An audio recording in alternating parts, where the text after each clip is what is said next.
आमच्याकडे मंडळी कोकणात ना जेव्हा विहिरी घाण होतात ना तेव्हा अशी सगळीजणं मिळून विहीर साफ करतात. तर आता या बघा पाईप जोडल्याने असा आणि विहीर साफ करतात. चला तुमका दाखवते. लोक मध्ये दिसलोय. आतमध्ये दाखवा. आबा आहेत आतमध्ये.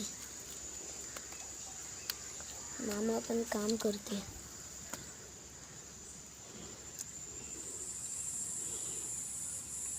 तर ही बघा अशा पद्धतीने ना सगळी घाण काढतात.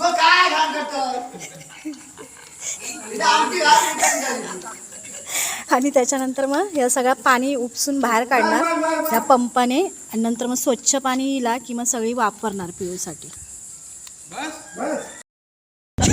कोणी बघितलं नाही या पोर अशा पद्धतीने या खराब पाणी असा ना या पाईपद्वारे बाहेर काढणार आणि त्याच्यानंतर मग विहिरीमध्ये स्वच्छ पाणी येणार.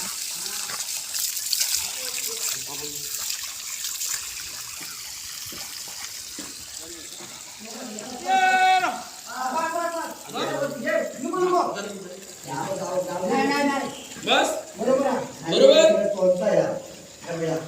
अजून काय सांग.